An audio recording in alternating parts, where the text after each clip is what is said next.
number and some concept and so on. This, by the way, is one of our cats, Elsa.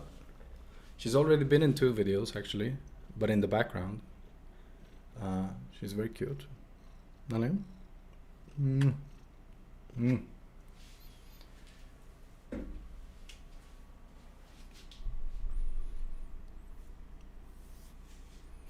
I'm gonna go get my coffee real quick. Hang on.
All right. Okay, we're up to a whole 3 viewers. That is amazing. Okay. With that, I think we can actually start. So today we are going to add to our application. Let's see.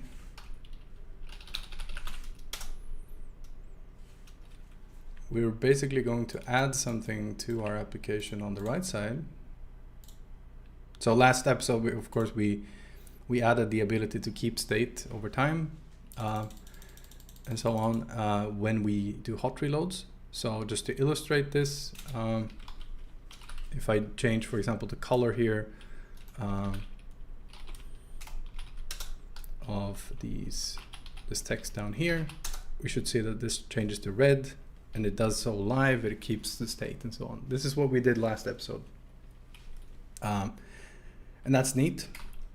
This is going to, enable us to work a lot faster, right? Because we're keeping the state while also kind of changing how we draw that state, right? On the fly, right? So this section here, we fixed also a bug ish in our draw panel section here, where we couldn't draw these side by side without them overlapping. So now we have fixed this, and we're gonna change this one here, this right one, right? This one, that's gonna disappear now. We're going to change that one into basically being a panel where we draw information about the data down here. So what I want to implement is effectively, if I click on this package one here, right? I want the data associated with that sequence to show up on the right side, right over here. So what that means is we have to associate every section here, right? Because these come in sections of basically copy these literals and copy this content so that we go back and, so basically the first instruction here is going to be I have a bunch of literals for you, package, LZ frames, etc., that go up to here. And the purple section here is a copy operation, right? A match copy operation. What that does is, what it's going to say here is go back some amount of bytes and copy 6 letters, right? 6 bytes. Those 6 bytes are here, underscore frame, right? So go back 1, 2, 3, 4, etc., etc., etc., right, to here and copy 6 bytes. That's a match copy operation, right? So every sequence in a data block in LZ4 works like this, right? Where it says first copy out some literals to your output, and then step back some amount of bytes and copy this many bytes and put that in your output, right? That's how we compress things with LC4, right? And then we have some literals again. And then you can see now it's copying rame again, and so on. And then massive set of literals, right? And then block underscore gets copied from here, etc., etc. And it continues. When we load more, we will see, generally speaking, when we load more, that at some point it turns into essentially mostly copy operations, right? We are referring to data that already exists, right? Right, so you can see here this entire purple section here, this pink, is one massive copy operation, right? And of course, that is because we can refer to essentially this here, because they share structure, right? Now, one massive copy operation again, right? One literal copy, etc. Massive copy operation, and so on, right? This is how we actually compress something with LC4. What I want to do now is we click on this, we should see, hey, what is the data associated with that? That means we can diagnose kind of potential errors, or we can say, that's how this turns into that data, and so on. So that's what I want to do. We're also going to try to refine that view depending on how much time we have. So how do we actually accomplish this, right? Well, there are a few things we need to do. Let's work from the UI. Say, I need this in the UI, so that means I need this from my library, for example, right? Because of course we do have this LZ4 library that I'm using, well, that I wrote, right? And that is this section here. And when we read the data block, right, we are currently not showing the information that made up the data block. So we have to actually put that information, we have to give that information also. So, what do we want to call this new thing? Probably currently chosen block, maybe. Draw chosen block. That seems fine to me. The data here is going to be probably chosen block instead, right? This means we need to say something new here. We have to put something new in the state, probably, right? So we're going to do that. We're going to go to state : here, and we're going to say chosen block, right? And this is an LZ4 data block. This is different from current frame block, by the way. It's also different from block here. Though, does it have to be? That might be an interesting... Yeah, it does have to be, yeah. Presumably. We could actually say chosen block data, perhaps. I'm gonna try that and we'll see what that kind of gives us, right? This actually means that we're gonna essentially say that this is just a slice of byte, right? A slice of byte is just runtime known, an array that where the size is runtime known, basically. So it's not really an array per se, because those are known at compile time. Now we have this in the state, this chosen block data, and chosen block, which is what we call this, we probably want to say data here instead. Draw chosen block. I'm fine with that for now. We're going to say that draw chosen block is a procedure that takes some user data here, raw pointer. Actually, we can just say data. Not in love with that idiom anyway. And the block data is going to be transmute pointer to, well, yeah, here we actually want a pointer to slice of bytes. Maybe. Yeah, we do. We're gonna do that. And that's indeed what we have done there. So this block data, we want to draw this, right?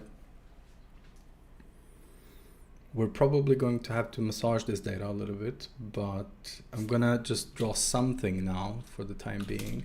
Block size, sure, right? This will make sure that we have some sense of drawing different things, basically based on what's going to happen, right? And so draw chosen block here takes this. Chosen block data is never set, and we want to set it in certain circumstances, right? So when we draw this section here. That happens down here by the rights, right? For every right, we basically draw the literals in question, and then we draw the match copy operation, right? So for a given match operation, we actually want to say, here is the chosen block data that we want to choose, right? So what we're going to do here, we're going to use IamGUI selectable like this, right? And then we can basically do the same thing we were doing here. Presumably, let's try this, right? So we have this here. This is selectable, and here we do an if, right? Because the selectable returns true when it's selected, when it's clicked, right? And here we want to set exactly like this, state chosen block data, except here we want to actually say the right has some data in it, right? And of course we have match data and literals data here from before, right? And we could try to use that. I'm not sure if we should.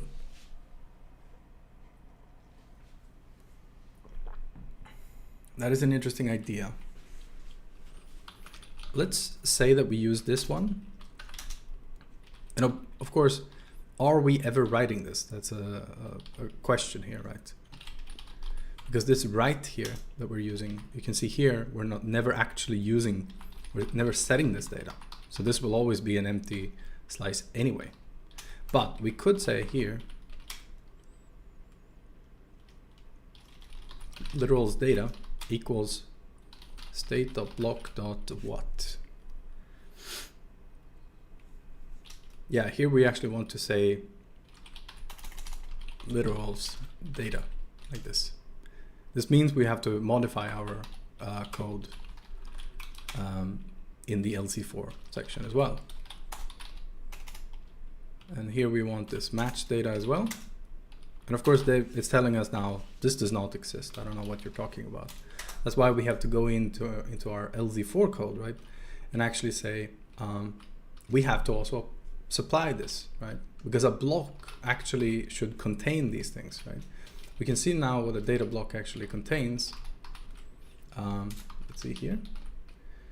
Length, literals, offset, and match length, right? But what we want here is actually a little bit more than that, right? We want literals data,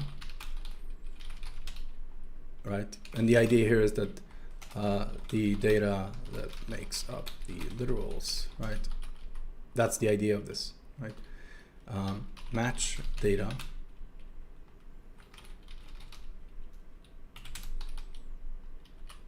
redundant comments, but useful for now. So here we have those set there now, right? Actually, let's see.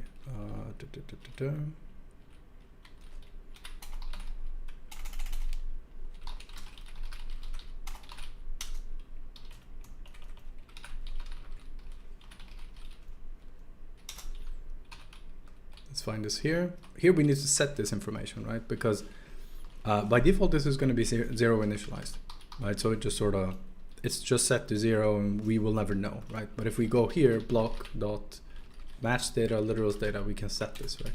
So that's the idea now. We're simply going to say here that the literal data is all of the data except the first byte, which is the token byte.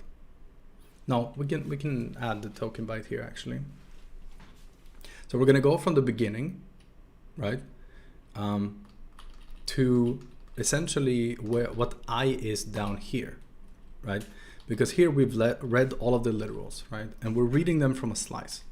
So here we can say block.literals data is equal to data up until I, right?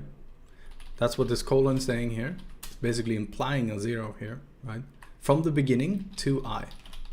This is what we're saying, right? Likewise for the next section, right? We want to, when we have set this match length or whatever it might be, right?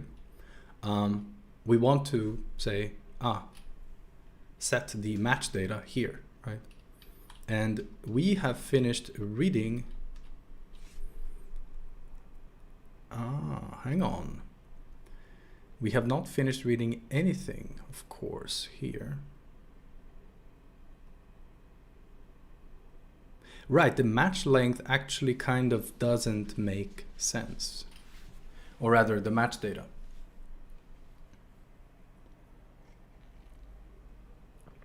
But yeah, okay, let's set this anyway. The match data is really an offset and then a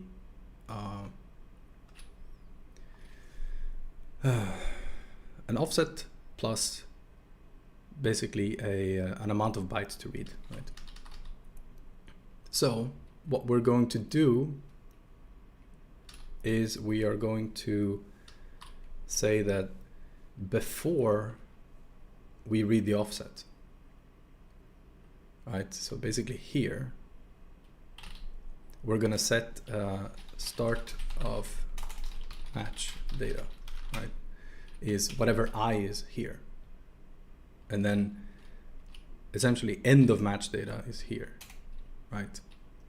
So what we can do is we can say block match data is equal to exactly this, right? And this should be fine, presumably.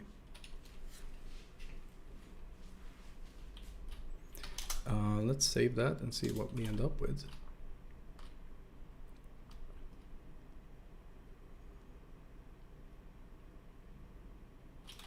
Yeah, let's go through the decompression, or the UI rather, the UI. And for write in writes, we are now saying chosen block data, literal data here, right? We can also say this down here, of course, right? And here we're gonna have to change our text colored, right? So now we're gonna have to say I'm GUI push color, push style color, like this, right? IMVec probably, like this. And then we're going to have, we're gonna say IMGUI pop style color. This is just to, so that it doesn't sort of stay there, right? We have this procedure here. And then here we're gonna do a selectable again. IMGUI selectable, right? With the same thing, but for this particular data instead. And when this is pressed, right? Meaning if it returns true, we're going to do stuff here, right? And indeed it is this section here, right? Chosen block data is now match data instead. So let's see what this ends up with. Right now we're only really drawing the length of the chosen block, right? As we saw here in draw chosen block, right? So drawing some text, that's just the block size of that block. We're going to now add, basically, after we check that this sort of basic stuff just works, we're gonna add actually drawing it in hex, for example, and so on. So we can kind of diagnose these things. Let's see here. Let's open a file. And now we can see block size is 0 here. When I select something here, we want this to actually be different, which it is. Selecting the frame does nothing for me here. This is 13 wherever I press. That probably is not what we want. I think that has to do with the selectable, to be honest, because here this is a different frame from this, and I'm not able to click on this. And I seem to remember this might be related to allow overlap or something like this. So let's examine this, because I think that it has something to do with this. So let's see, IMGUI allow overlap, set next item, allow overlap. Let's try that for now and see what happens. And of course here I could have, I didn't need to close my application there at all, because we do have reloading, so I could have just left that open. We're going to try to think about that a little bit more. So now I'm clicking this, clicking that, I'm getting different data, right? This one and this one, different data, right? this one over here, 13 bytes. This one is 59 bytes. You can see this literal block is much longer, right?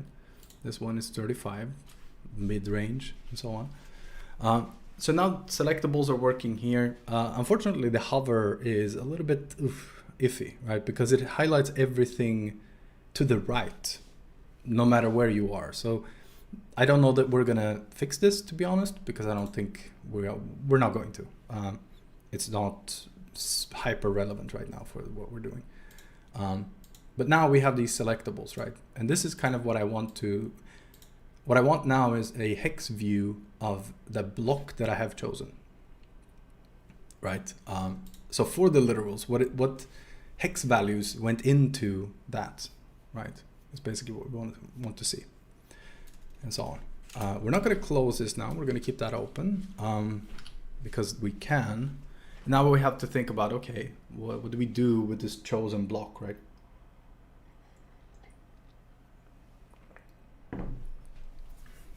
Because we have to turn this block data now into basically drawable things, right? So we want a hex view for sure. Let's start kind of working on that and see where we end up. Open. So draw chosen block. We have this here. We have a slice of bytes here, and so on, right? Here we could actually say, I want to call a function on this data immediately here, for example, right? And set the chosen block data to whatever that result is, for example. We could do that. And that might be an interesting way to do it, right? So let's see what we can do here. Block data buffer. I'm going to just say that this is actually an array, an actual array of, let's just say it's like this. Not that it doesn't matter so much right now, to be honest. I think we're going to be fine regardless. You should be aware though that when you have an array like this, it's going to be copied. An array is completely copyable. So when we're passing this around and so on, we definitely are ending up with this, right? You should also be aware that when we do add state like this, the memory, right? If I added this above, we would probably end up with memory corruption, right? Because this will have pushed other things to other places in memory, and so on and so forth. So just be aware of that, right? You're not going to get hot reloading if you changed your data format and so on. It's not going to work, right? Likewise here, if I go to decompression UI now and I say, you know, oh, I'm going to create that buffer and so on, that does not get hot reloaded. So of course we don't end up with, you know, that actually working. So we probably will have to restart this when we add this data buffer and so on, but that's fine. So presumably we have this data buffer now, right? In theory, we want to write something into it, is what I'm going to say. We are going to use it as a backing buffer for some code. So I'm going to show you guys a fairly neat function. Probably you may have already seen it. I don't want to do this in draw chosen block. We actually want to do this down here more likely. I'm going to say format block data is a procedure right down here. Yeah, so format block data is going to be a function that takes let's say a backing buffer, in which in our case it's going to be state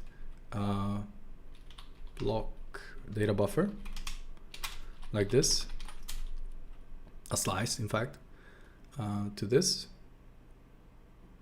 We could actually make this a slice in the state as well, because the backing buffer will exist in the decompression UI, so it's fine. That's what we're going to do. This is not going to be sliced here.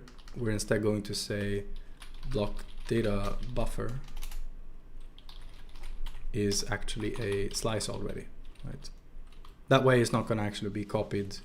The data is not going to be copied. The slice is going to be copied. And here we have state block data buffer. So in format block data, what we're going to do is we're going to say,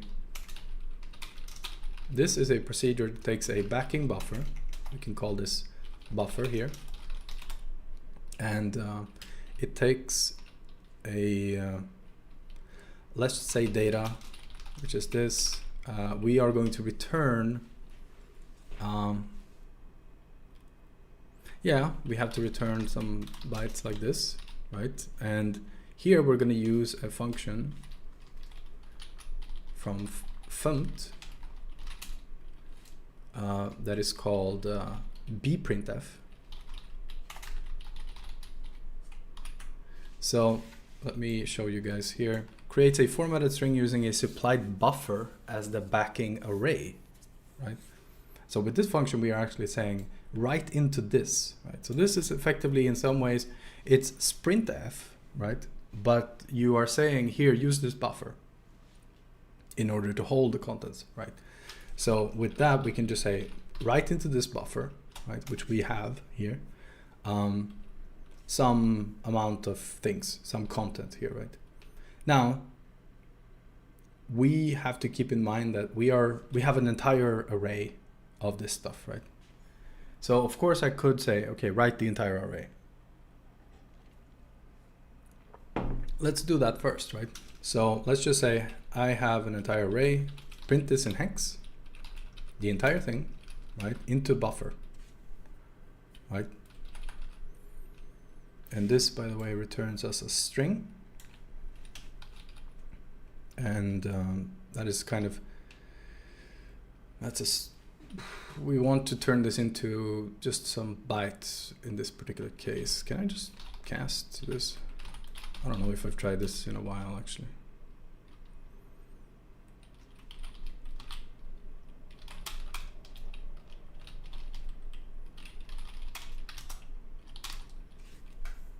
Yeah, this cannot be just a slice of bytes.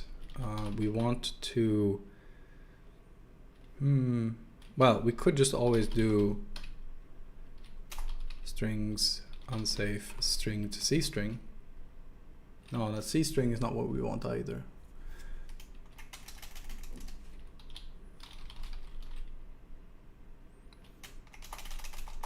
Bytes from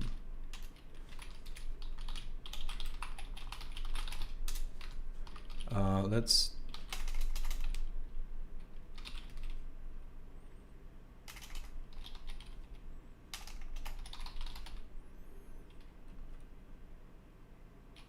right, that's not the one either.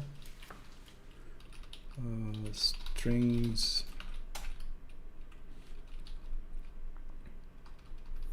Here we're kind of just looking for something that takes this and turns it into a slice of bytes.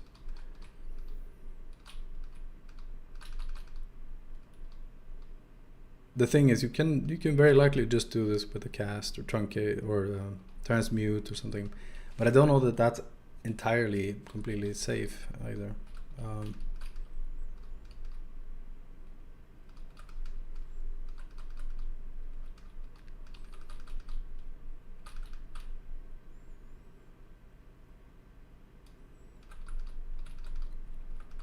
Here I'm never sure what I should be looking at, like the return values or the names. The names are usually, honestly, a little bit easier to look at.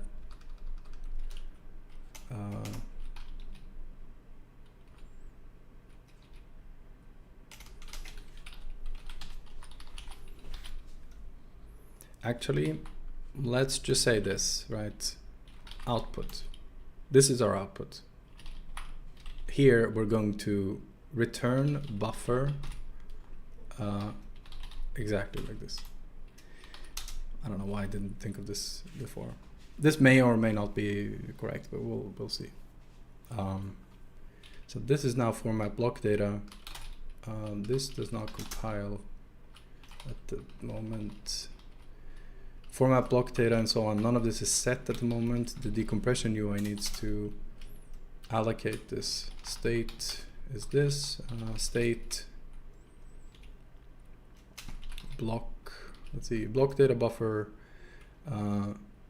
needs to be a slice into some data that we have, right? And we have block buffer is like this, and then we're gonna say block data buffer is actually a slice of that, right? And this data is guaranteed to be available to our application, right?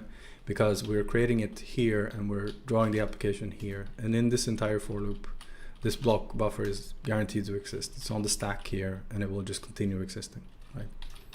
So we're all fine with that. There you go.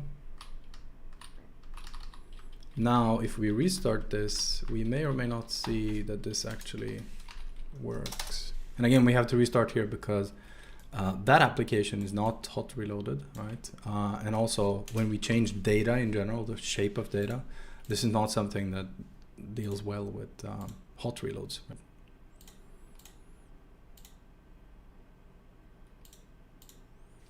Okay, though I do think I have missed something. Let's see. What are we printing? We're still printing the block size, so that's not really what we want. I do think that we are on the right track here. So what we're gonna do is text with block data. This takes a C string, right? So we're gonna print this. Right here, actually, I need to add a little bit here. Format block data. I'm also going to say that the buffer, exactly like this, right? So the reason I'm doing this here, I want to put the sentinel value. So a sentinel value, for those who might not know, is a value in an array that says, well, it says something, right? Generally speaking, it's going to be just this string has ended, right? And of course, in C and so on, strings end when the sentinel value 0 is found, right?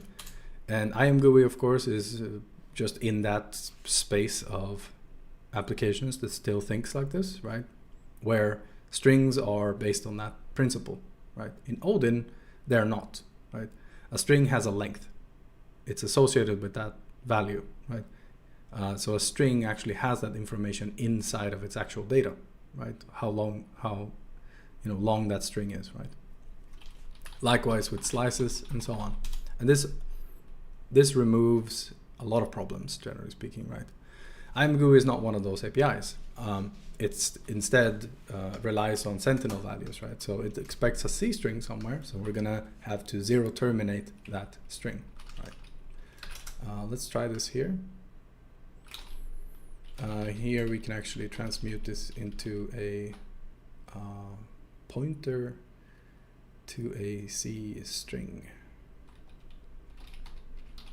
Like this, maybe? Opa. And here you can see that we have now updated. And this is the actual data, right, for one of these. So if I were to click on frame here, we could see that it says to go back hex value 14, right? So 14 steps and copy 0 bytes. But of course, a minimum match operation in LC4 is 4 bytes, right? So we are in fact copying, but we should, no, this is interesting, right? Because this is not really what I expect. 0 here. I would expect 2, to be clear. We're gonna examine that a little bit because I'm pretty sure that number is bogus. And if I see the same one over here, yeah, a 0. That is definitely not what we... Okay. No, it makes perfect sense actually. The reason being, the first match value is actually in the beginning. So if I click on this, right, or rather this, sorry, we can see here F2, right? F is the amount of literals, but that is actually F here saying we need to read more bytes for the literals, right? The 2 value here actually represents the match operation, right? So in order to actually have a reasonable diagnosis here, we actually have 2 plus the 0 here, right? Plus 4 because of minimum match operation, right? This means basically that what we actually have is 2 plus 4, 6, right? Which is why we have underscore frame, right? 1, 2, 3, 4, 5, 6. This one we would expect to see 0 for, right? So if I click on next here, see 0, right? The minimum copy is 4. That's what we have 1, 2, 3, 4, right? So Z0, right? Now, we probably want to say, hey, when I click on this, I should see the data for that, right? So probably want to do something with that. That might be a reasonable thing to do. And so probably we're going to have to modify our expectations here a little bit and say it's not enough to just have start of match data to something and so on. We're probably going to have to do a little bit more. The question here is maybe what exactly we do, right?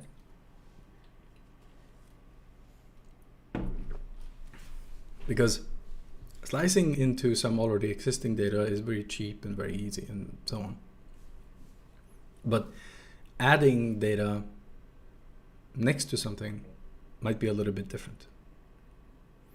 We could, of course, just say, okay, literals data and match data are not just simple slices of bytes anymore, right? We could say instead literals data, match data, right? Where literals data is going to be struct, by the way. This is going to be a length, right? Let's say the entire token byte, right? This is going to be a byte, and then it will be literals data like this, byte, like this. Let's say this, right? This is kind of to keep it somewhat simple for now as well. This is going to be the token byte again, same token byte, by the way, just so you can see it, right? We could have offset bytes here. I don't necessarily think that's needed. We're just gonna do this instead. And now this will now take the place of what we had before, right? So first of all, this does not compile anymore, but here we can just say literals data of literals bytes equals the thing we had before, right? But we also say token byte equals token byte because we have this in our output from before.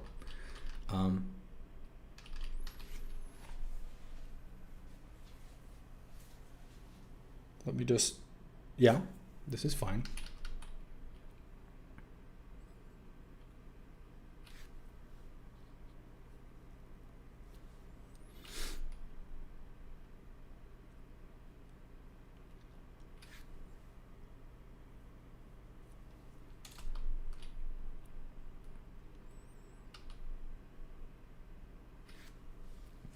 I'm just trying to see here that I'm not missing anything interesting. Because this 0 being there is not...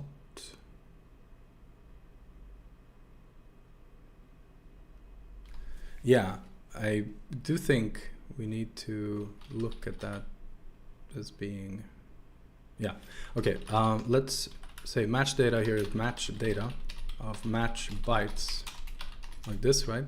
And here we want to, again, put token byte in there, because the token byte is part of why we match certain data, why we read certain literals and so on, right? By the way, again, we have modified code here that cannot be hot reloaded at all, which is fine. We will just restart and so on. This is a bigger change than just some UI, right? Now, And also, by the way, if we make changes now that cause this to kind of reload and so on, we're probably going to find that we are, the application crashes, right? So here we want to output the token byte, right? And we actually have this for both cases, so we can kind of just say there's always a token byte like this, right? And then we can say token byte output like this. And we're not gonna output this entire thing like this. We're gonna say this instead. And here we can say 02x. I do think that that's better, generally speaking. 02x here means 0 padded and make the length 2 at the very least for something. And this is really just useful. And here, what we can say now is we can output this to after the output of the other thing, right? So we're gonna say start at len of token byte output, right? And output forward, right? Which means we're gonna output one, we're gonna output the other, and so on and so forth. And then we're going to say len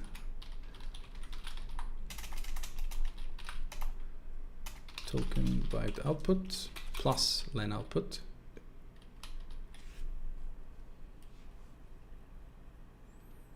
Yeah, let's try this.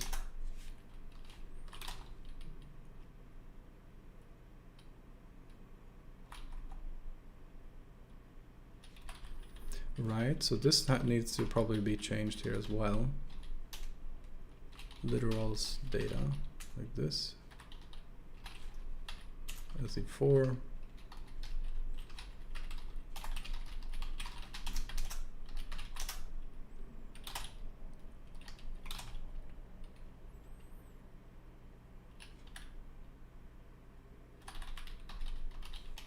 This obviously needs to be buffer.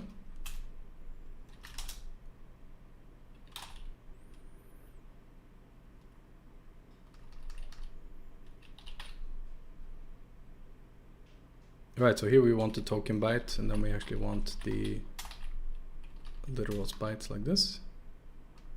Likewise, for the next one, we want token byte match bytes like this. Now the application crashes, of course, because it's trying to read memory and so on. That just won't work and so on. Let's see here. Opa, now we're getting an interesting error.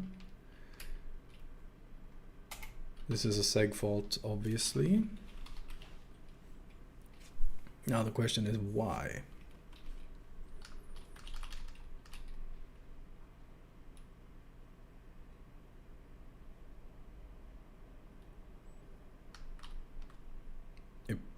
Probably does not have to do with format block data at all, obviously, because we just changed that, so that's not going to be the thing.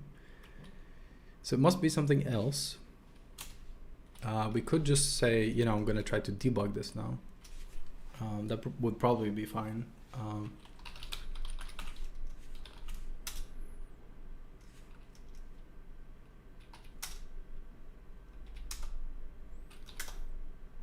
when we run now, and we get to the section that crashes. All right, so now we're in load draw procedure. Hang on, this does not seem like it will. It should fail. Let's see, continue.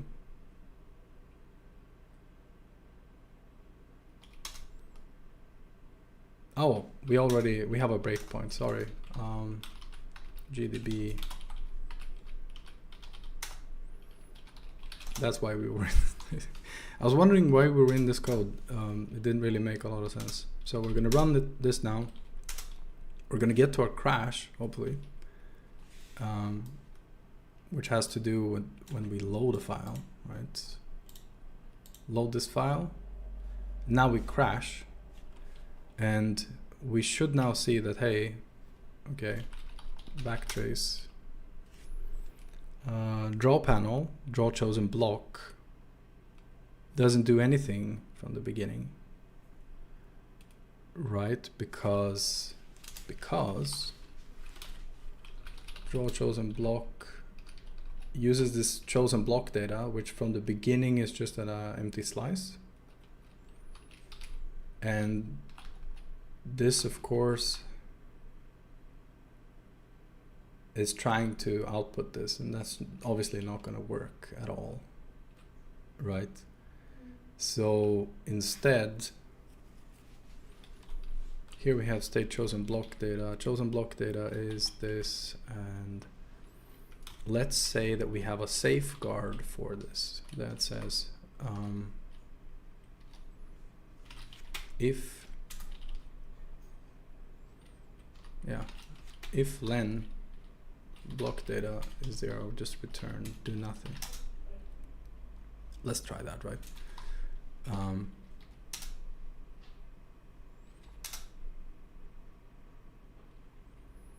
Let's see if we can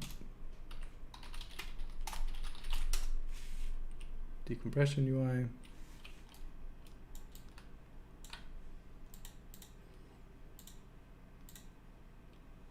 Okay, now this loads, obviously. I can pick a frame here. We can see that the first thing here is the token byte, right?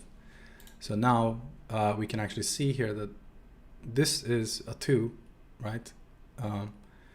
That means we're gonna copy 6, right? And so on. We can see here that this is a 0, so we're gonna copy 4, and so on. Now you can see also that we're actually copying this token byte into the literals, and we don't want to do that. So let's fix that as well, right? So in LZ4, we're gonna say, hey, skip the first byte. We're already copying that into these things, right?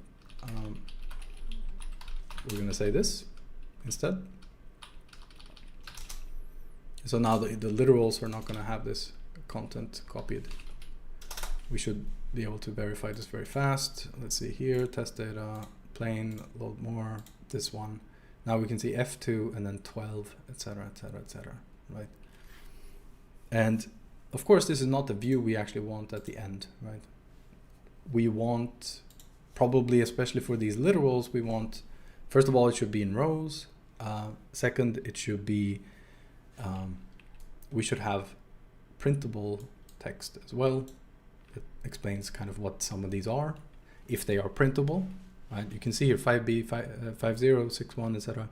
These should be printable characters for sure, right? So we want to take a look at that, right? As well. Add some hex output that explains kind of what some of this stuff is, so that you can quickly orient yourself around what is going on and so on. So, because now we're just printing out an array, right? And we're printing it in hex. And that's not necessarily what we want at the end. So, let's see here. How much time have we spent? Okay, we're about 1 hour in from the start of the stream. Not 1 hour in from the actual start of the content, of course, mind you. So, let's see here. We have the token byte output, which is fine. Then we have the actual rest of the data, right?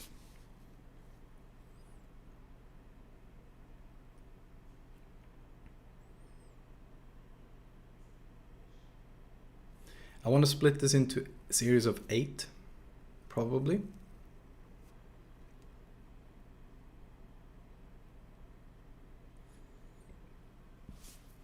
I think 8 is fine, probably. Maybe a little bit more, 16.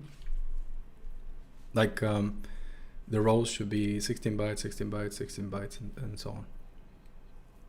The question here is mostly, what do we do with those 16 bytes? Do we put the output next to it on the right side? Do we put it below?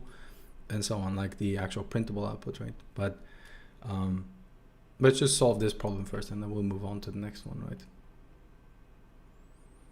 And so here we are going to say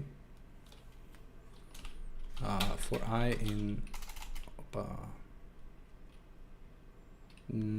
I is equal to 0, I less than len of data, I plus equals 8, or maybe 16, like this.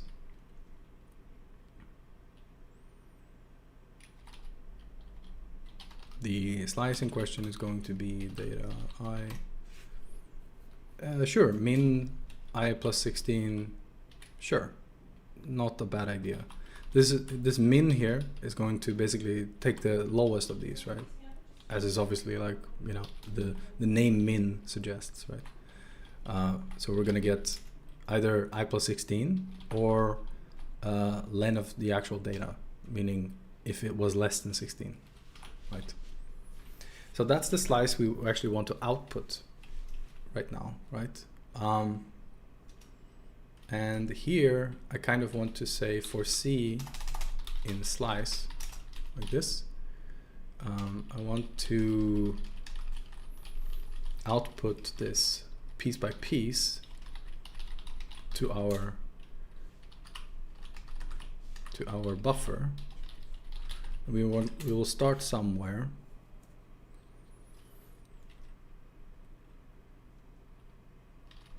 Yeah, so let's see here.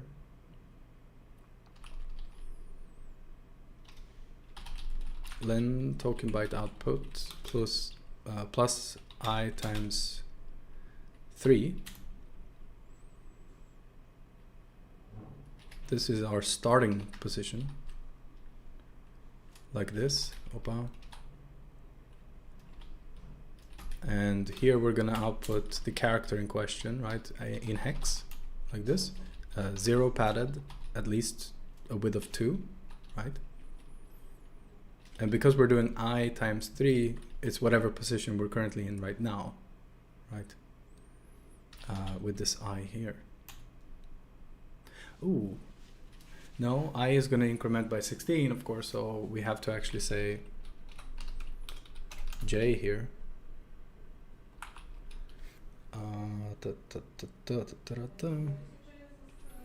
So hang on, let's see here. We need to add J here. We need to add J to I. And it's J that should be times 3. So here, of course, we can just sort of do this start position or right position, like this, right? We can fix this. No matter what the problem is, we can spot this, that, hey, something's going on and so on. It's not a big deal. So now we have this slice that we're trying to output, right? We do this for each group of 16. And then we probably, let's try this for now, probably.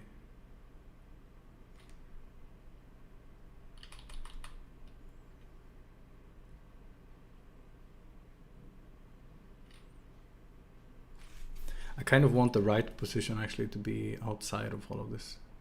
I don't really mind that, to be honest. And then it will obviously be a little bit more imperative, but I don't really care about that. Right? The right position we have is this, for example, right? So let's say this. And for everything we write out here, we can now say right position plus equals 3, like this, right? Which is fine. This also gives us something to use here, right? and also this. This is our basically our index for what we've done basically. Here, I'm gonna just say right position plus equals 1 here.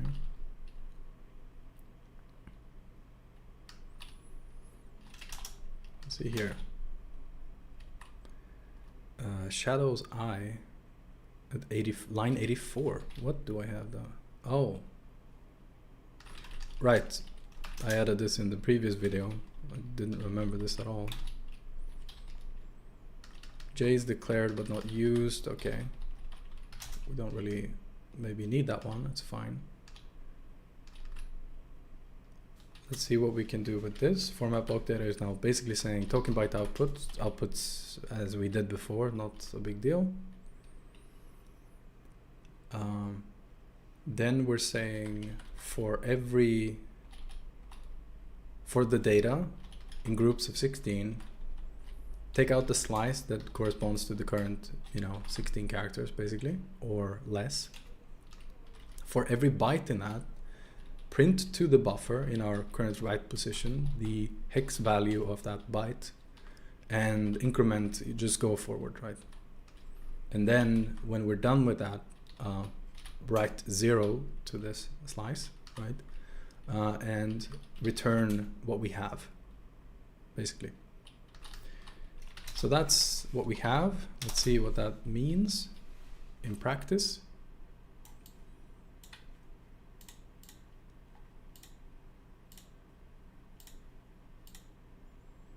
Okay, we're getting output. We can see here we don't have this array that we had before, right? Now we instead have just the actual hex numbers. This means basically what we're doing is working, right? Now the question now is just sort of, I would have expected this to maybe be more. Actually, not sure about this one. Let's pick a big one. Yeah, okay, this one is traveling a lot more. Let's see. That is more than 16 bytes though, but again, we are just writing them, right? So of course we are not gonna, we should maybe possibly rethink this a tiny bit here. We could say that we have a dynamic array of slice of bytes, right? For this, we then say, let's try this, right?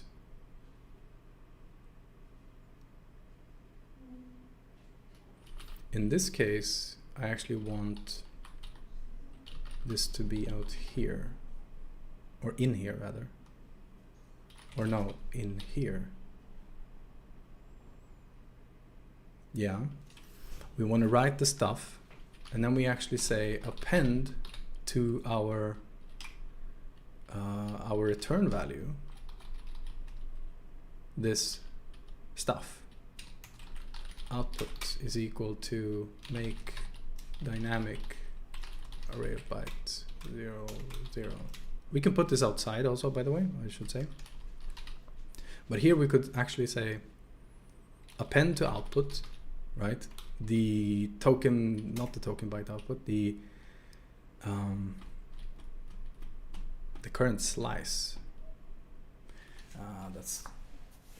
This becomes annoying, right? A little bit complicated because we have token byte output as part of this.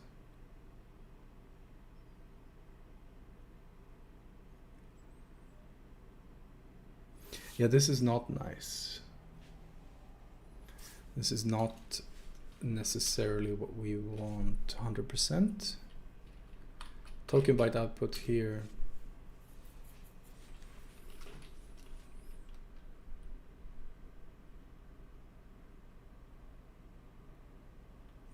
We could divide this. So hang on. We could divide the buffer based on what we have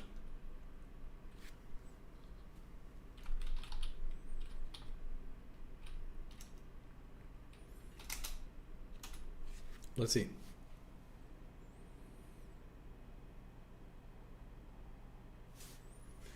How many bytes do we actually want in this, right? We want 3 times the actual bytes. So let's say we wanted 16 bytes. Hang on.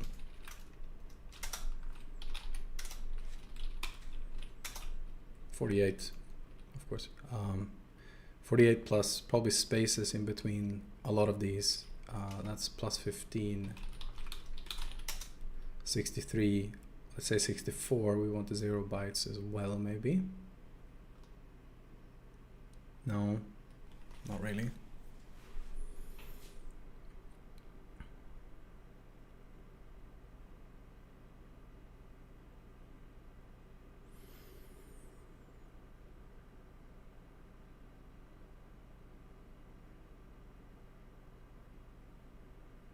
So there's a potential here that we instead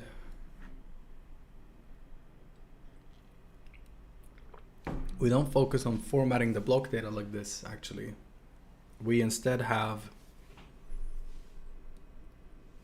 a slice of bytes that sort of are just the numbers in question. Then we use the IMGUI text version to output this stuff.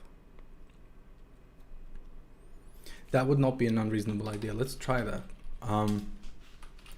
So let's try this. Format block data. That might not be relevant anymore. Let's see. We have these literal bytes. We have this token byte. Format block data is going to set into chosen block data this stuff. Format block data here might instead be just, hey, add this, all of this stuff to some slices. Effectively. Let's see. Return nil. Opa. Let's just say return nil for now. We have a byte, we have a buffer, we have this token byte, we have this data.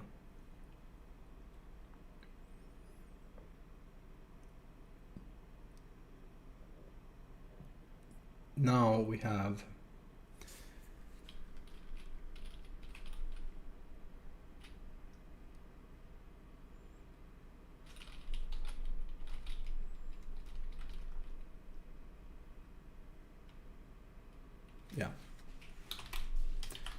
let's just say this equals token byte, and then we actually do here we can do copy, buffer the rest of it, copy that stuff into this, right? And then return buffer and this. This is not really formatting stuff. We're gonna leave this as it is kind of now, you know, for now. Then in the draw function, where we draw the chosen block, we can have this, that, you know, if the length is this and so on and so forth, that's not really a problem. Here, we basically split the data in these groups, right? The first thing would be just simply %x just to see that this stuff even remotely works.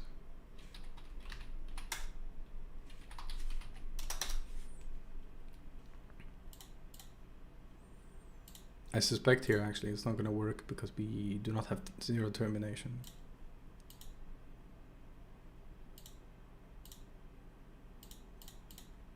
Yeah, I don't know what we're getting here necessarily.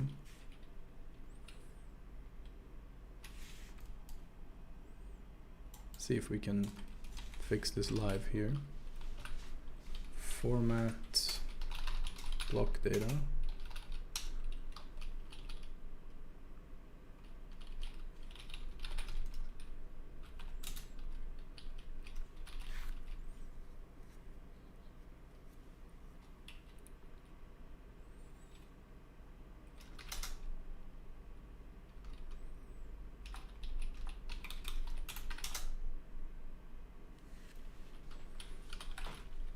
Alright, I have to actually click something for this to make a difference regardless. Draw chosen block.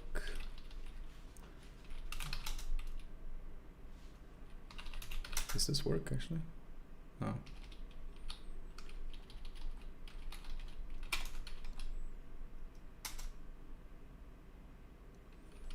Okay, so our block data here,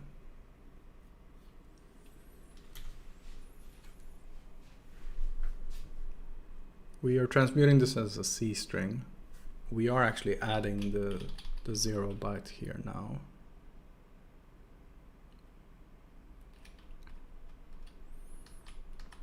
But then we're saying this is a pointer to chosen block data like this. And here, in fact, this is not,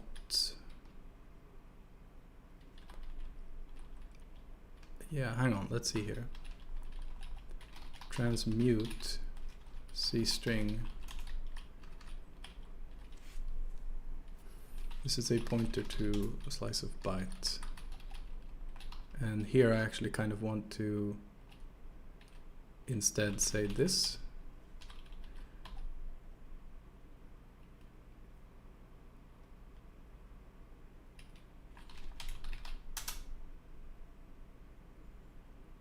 This is kind of half strange, right?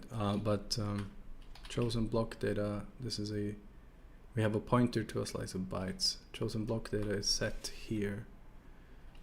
It's set with format block data, which copies some stuff into a buffer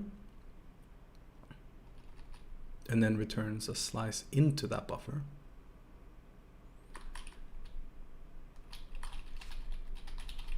Just gonna see here what do we actually have in this buffer.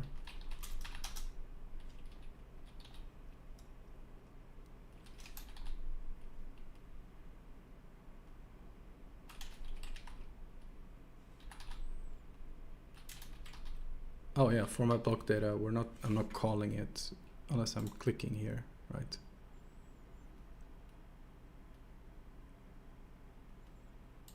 So this is kind of fine here.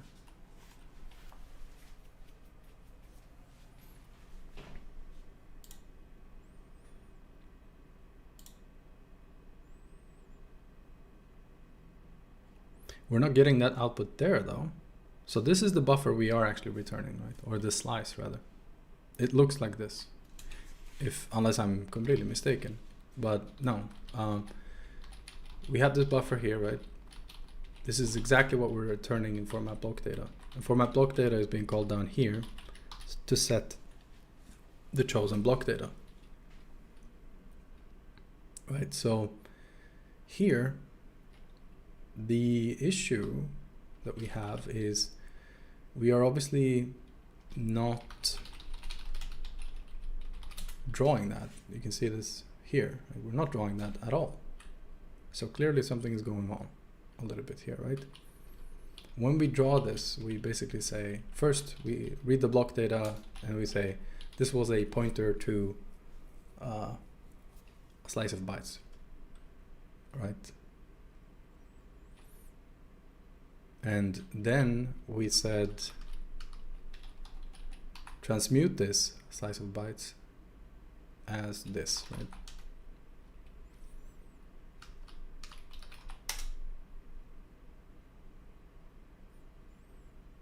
Now we're getting a different value. Not the correct one, mind you.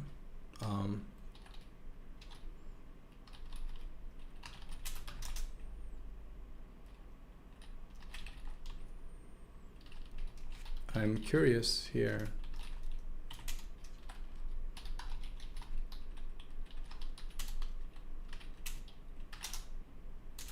This is going to fill our output for sure. Instead, it actually crashed.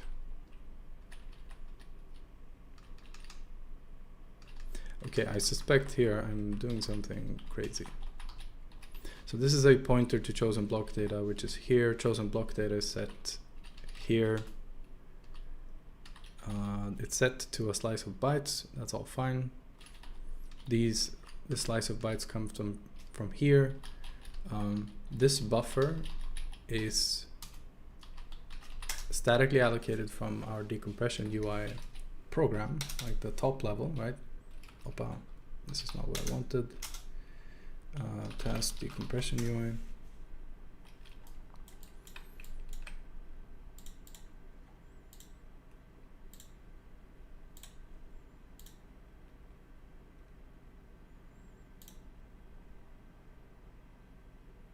Okay, this is entirely what I want to see. Block data is this, right? I think what we have now found out is that it's the %x here that is doing this when we print this here. And of course that is because this is actually a pointer. I don't know what I was thinking. If we do %s here, we might find that the output is slightly different. Right, like this. That's because we're now printing this as a string.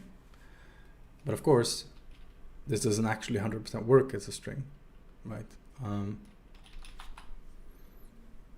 Now what we can do is we can now start working on printing this in groups, right? So the chosen block is some amount of characters, right? So let's just say that block size is equal to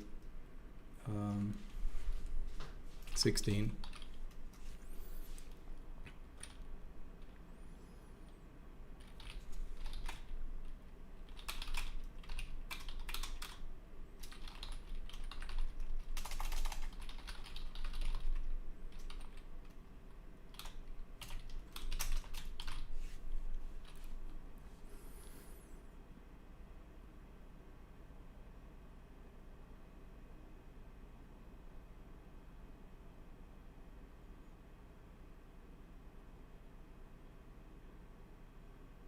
Sure, this is not a terrible idea, I guess. Sameline EX00 we would not want.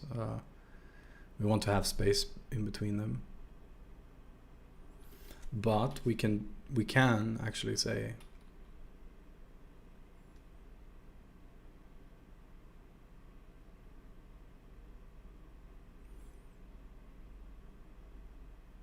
yeah, let's just go straight to for J here.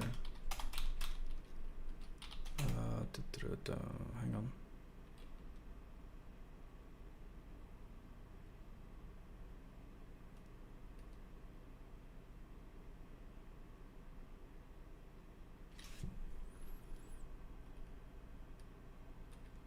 Sure.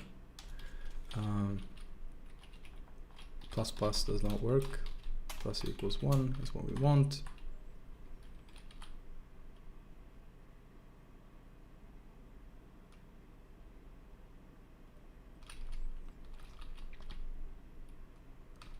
Same line is what we want here. Now we have this output here. It seems very long, however. So what we're gonna do is instead of always doing same line, right? We're doing it conditionally based on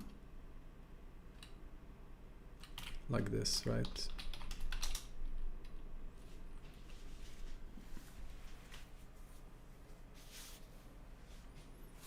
And of course here we don't want this anymore.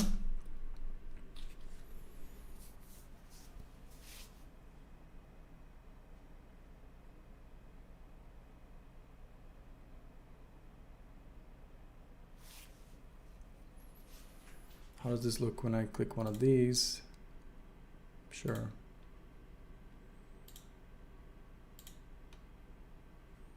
I suspect here that we're fucking up with the 0. Actually,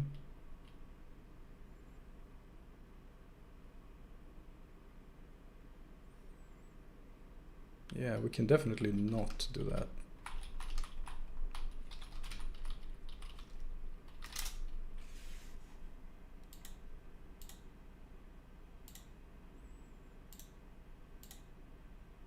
Now, how much room does this leave us, right? The question is like, okay, do we have below right? Because one idea would be have below all of these, right? Is this printable, basically, right? I think that's actually kind of a reasonable idea. That would mean probably another for loop here that says, you know, go through this again and just print, you know, is there a representation of this, right? Like this. So plus equals 1. Hello, Enrico. How are you? So here, sure, we break. That's fine. If is printable block data I plus j, right? And here we print it as a character, and this is exactly what we want actually. And now I'm going to say is printable is a procedure that takes some value b, which is a byte, and returns a bool like this, right? And for all I know, these are good ranges. Let's just go with that. Here we want to, yeah, hang on. So same line. We also want the same lineness in this one, like this. How does this look now? Right. It kind of looks fine, except we are not at all syncing this up, right, with the rest of the content, right? So that would be an issue. We could try to do this with same line EX, maybe, potentially. We could do it just with spaces after the C here. Let's say if we have a dot, right? What would we need for that dot to line up?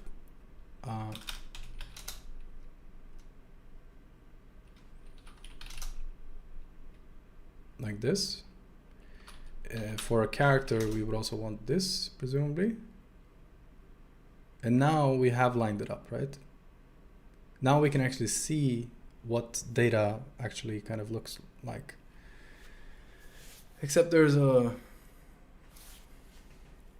section here that doesn't make any sense. The last section, in fact, makes no sense.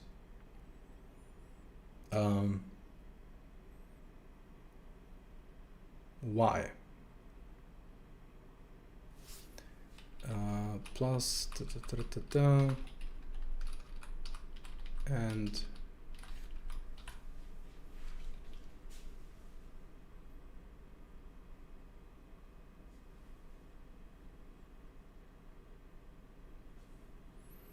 right.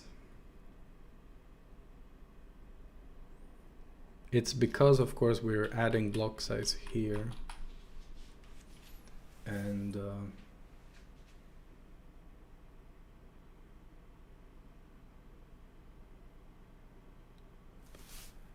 when this is continuing, we're still same lining.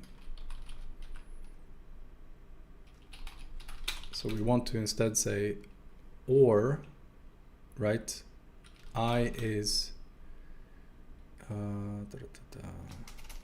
j plus I is len of block data minus 1, yeah.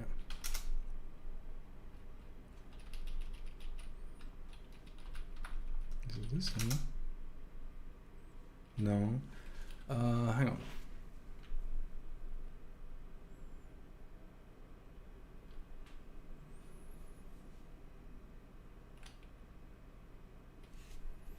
Let's see here. We want the same line, and of course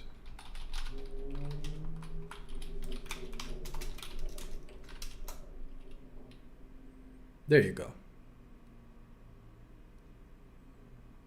Now there's one thing that pops out at me as being incredibly, oh no, never mind. I was looking at this 20 here and I was like, why is there no character? Well, it's because 20 is space. So that's completely fine.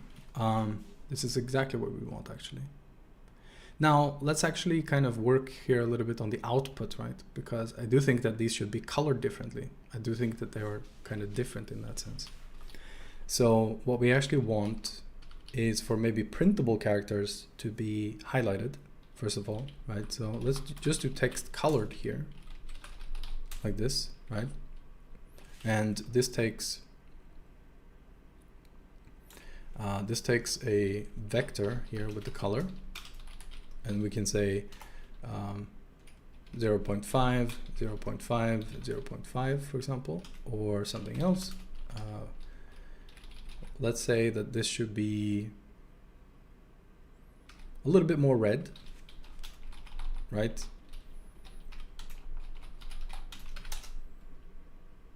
The neat thing here is we can try stuff out, right? We can actually experiment live on these things, right? So we have this awful brown now, that's nice.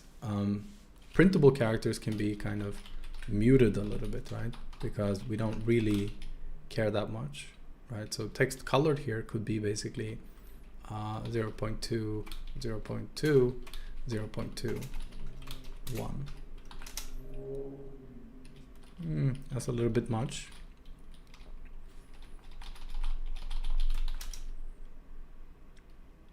Right, now this is just gray, right? That's fine.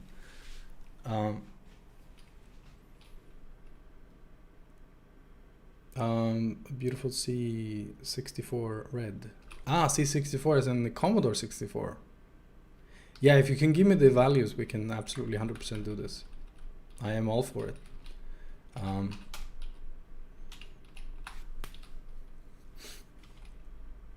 Or do you mean that we already have a beautiful C64 red? Yeah, I'm seeing this as kind of brownish.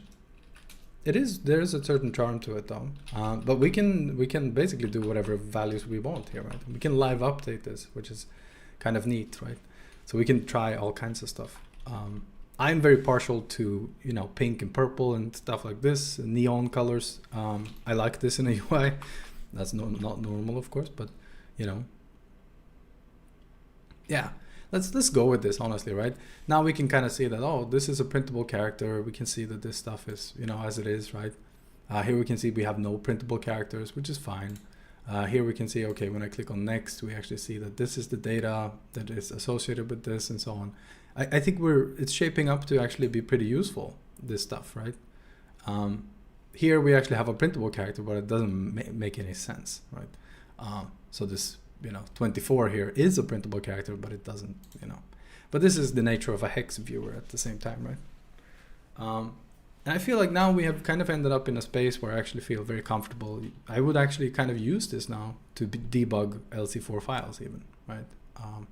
I do think it's actually turning out pretty well and so on. Because one of the things that actually this, you know, that this makes a difference for is we are perhaps having some issue with some LC4 file. It's not outputting correctly or something, and we are debugging it, right? And at that point, this becomes very useful because we can see what data was it that I was kind of reading wrong? Where am I in the stream of stuff? And we can compare it to other hex viewers, for example, and so on, right? And that's kind of where this stuff comes in and so on. So now I kind of feel like this is pretty good. I feel fairly comfortable, you know, saying I would probably use part of this, right?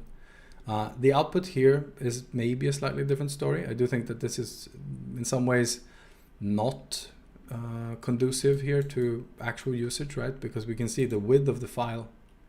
Oof, now we're also crashing. That's bad. Cannot have an empty ID at the root of a window. And that's bad. I don't know what that actually is caused by. That is perhaps a bug we need to look into. 1, 2, 3, 4, 5. Okay, interesting.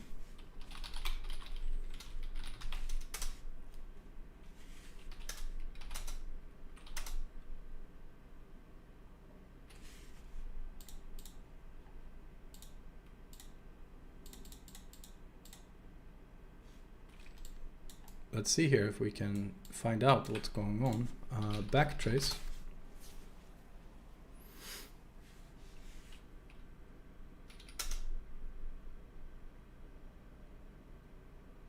When we create a selectable, we in fact have nothing or something like this, right? Something here is causing this selectable here to not work as it should, right? If we step up here, we can actually see where we were, or we should be able to. No source available, that's in IMGUI. Okay, so when we create this selectable, sometimes we end up with a version that simply doesn't work, right? So we can see this. Hello. So we are, for write in rights, right? We are creating the selectable. This here, presumably, is basically an empty value at some point, right? That is causing this crash. It's happening right after this has block, right? So let's see if we can find something out here.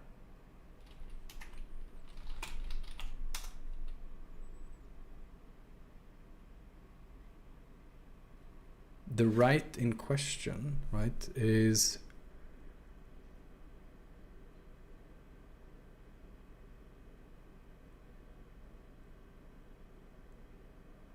hang on, so /030. What is that exactly?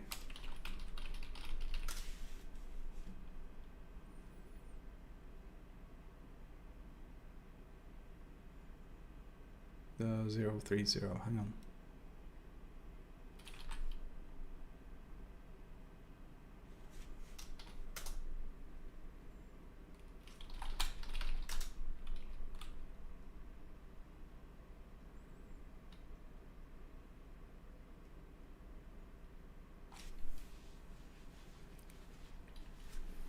Len is 0 here in the literals. That's actually not.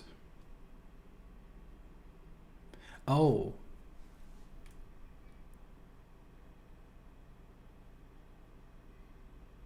Well, that's okay.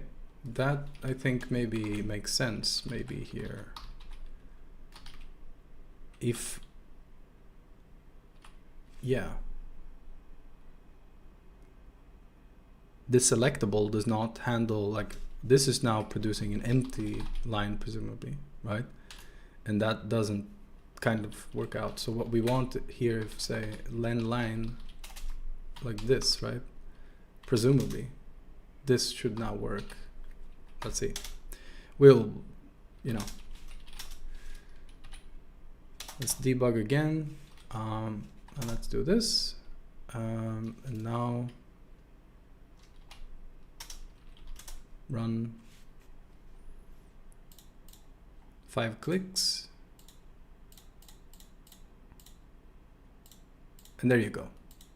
Right, this was the fix. We also have to actually do this fix for the other thing as well. Here, presumably, there's something going on with the same kind of thing. If we do a backtrace, because we have crashed now, continue without paging. If I step up, we should get to where we need to be. We're currently still in IMGUI. And so here you can see it's the same thing, but for our other, for our match printing, right? So it's down here. And here, if we say len line is equal to 0, continue, we should be getting the same behavior. My hypothesis is that that fixes the crash. We can queue here.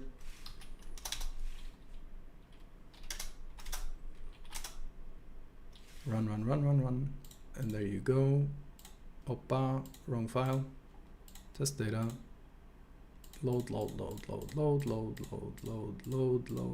load, load, load, load, load, load, load, load. And now we're fine. So now I should be able to essentially click on any of these and actually see the data associated with this, right? Here we can see, okay, hex values, we can see the, right? And the idea here is not necessarily, oh, this is not going to give you some kind of super hyper correct, you know, view of stuff. But what I will use this for, I can tell you, is basically this, and say, you know, dhex test data plain, and then see, here's what the file looks like. I can now immediately find where I need to be in this file, right? Based on the data that I have here, right? So for example, we can see here F2, 2A, right? Where does that start, right? Da, da, da, da. Actually, where does that start? Hang on. F2, hang on. Search string F2, 2A. Let's just search for that, I guess. Oh, here we are, right? As you can see, like now we can cross-reference stuff, right? This is useful. This means we can actually figure out sort of what's going on across these, right? And again, we've also made this clear that, hey, this is a literal value, right? This is printable value. You can now see this is what we're actually reading. For example, if we knew that the input actually had this star and we didn't see this star here, we can immediately figure out that we're not reading the bounds correctly of the literals here, right? And so on. So we end up with something that, you know, makes sense visually, that we can connect to something else, right? This is what we want in reality, right? We can also see kind of the structure of some of these, right? The literal section of the data inside of an LC4 file is exactly this, right? Here we can see the length of this. If here means our literal length has more inside of it, right? We have more characters here, right? If says basically, we have 15 and you need to read more information for the length of these literals, right? One of those things now is basically read this byte in order to add to 15, right? So read that byte, add that to 15, now you have the literal length, right? So on. So we can diagnose all of these things together, right? And that is very useful. 0A. What is 0A? Oh, it's a new line. Right, it's a new line. We're actually printing a dot for that, which I think is a little bit misleading. Perhaps. Let's actually fix that. I don't think that's nice. Is printable here. Right, so we're using is printable to basically determine this, right? Let's put that up there. You can see this, right? Yeah. Here, if it's printable, I actually kind of want this now to have a second case, right? Else if block data I plus j equals new line like this, right? And we can be very descriptive here, of course. Here I want to print this instead. It shows a color for us. That's interesting. Let's just sort of, you know, we'll go forward with that and see what happens. Though there's a parsing error here. There you go. Yeah, now we have a green new line. And that's perhaps interesting. I don't like this color so much. Can someone recommend a color? Actually, I think it's we only have one left at this point. Oh no, we have two people. I don't know why it's saying concurrent viewer is one. I'm not sure this interface makes any sense always. Recommend a color here. What do we want new lines or special characters to be output as? Which color, right? A darker red, that's a good idea. We could say we start at like 0.6, and then we do 0.2.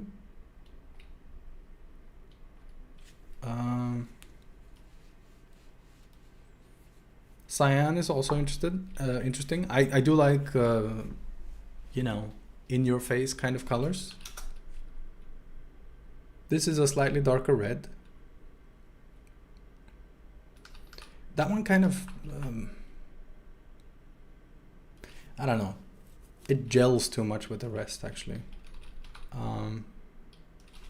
If I were to darken this even more, we get this. And of course, new lines might not be as interesting, right? When you're looking at your output. I don't know. I mean, this is not bad. You can see that it's distinguished from the rest, right? You can see that there's a new line there if you're really interested, right? So it's kind of fine. Yeah, I don't think darker red is probably an appropriate choice, right? I do like a good cyan though. You know, it's just sort of nice a lot of the times, to be honest. Really shocking colors is good overall, I would say. To me, most people probably don't feel that way. But yeah, now we have basically new lines. We can see them very clearly. They're not just unprintable characters. There's actually something, right? We could do the same for tabs as well. We could color them the same. And here we could actually say, you know, there might be a predicate here instead that says, you know, this should be output as a control character or something like this. But yeah, let's not go too far with this. We don't need to do that, to be honest, so much yet. We could try to load a different file though, that I have, to see if that is a thing we want to do. So we have this Odin file here. What is happening? Ah, right. Hang on. There's supposed to be a new line here.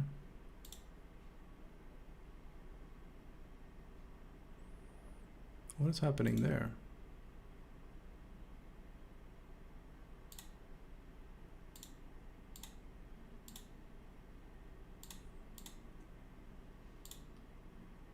So here we have a tab actually. This is this character here.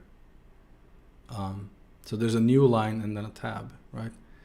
So the question here is if we want that for actually doing this. Oh yeah, yeah. You mean CR, right? So carriage return and so on. Yeah, this could be relevant as well. Yeah.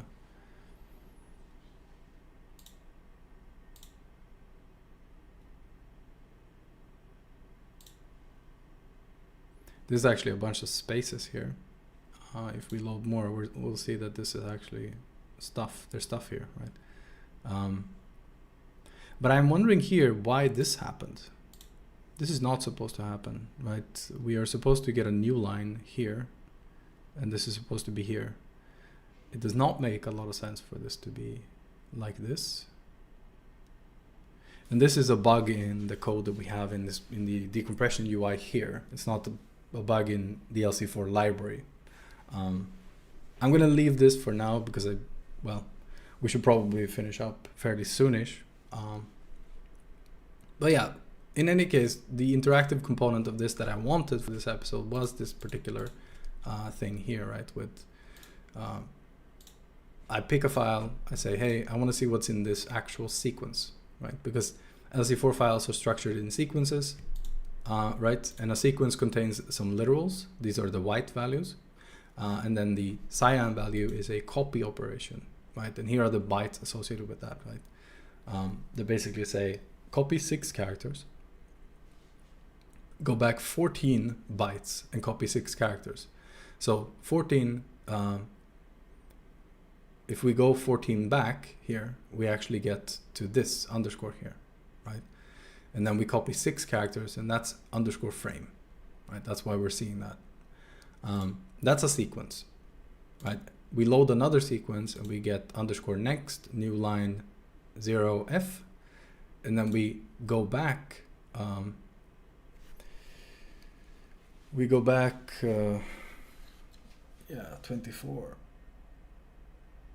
Is it 24? It's actually just 24, yeah. Characters, and copy rame, right? And so on. And basically this is what an LC4 file is, right? It's a bunch of literals with some known length, right? And you know, that's it, basically. I realize now, by the way, this is misleading, this asterisk here. It's misleading enough for me to think that it's part of the output. It's not. It's part of the length. The reason we can see this is because we read f here, which is 15. So we're saying we have at least 15 literals, right? And f means we need to read more bytes in order to read the length. So we read 2a, which we add to 15, and so on. And that's how we get to something like 54 in this case, because these literals here are something like 54 in length. We might want to output that also. That might be a good idea. And then we read the actual literals, right? 54 bytes of them, like this. And that's our literal segment, right? And the rest of the sequence in that particular case is this here. And we can see F2 is the token byte again. The token byte is this length of stuff. And in this particular case, we have F2, which means 6 characters that should be match copied. And 2 here means we don't need to read more for the match operation. We go back 20 bytes and we read 6 bytes, and so on. 20 bytes means here, basically, read this value here. And of course, this could also be interesting to illustrate in the UI.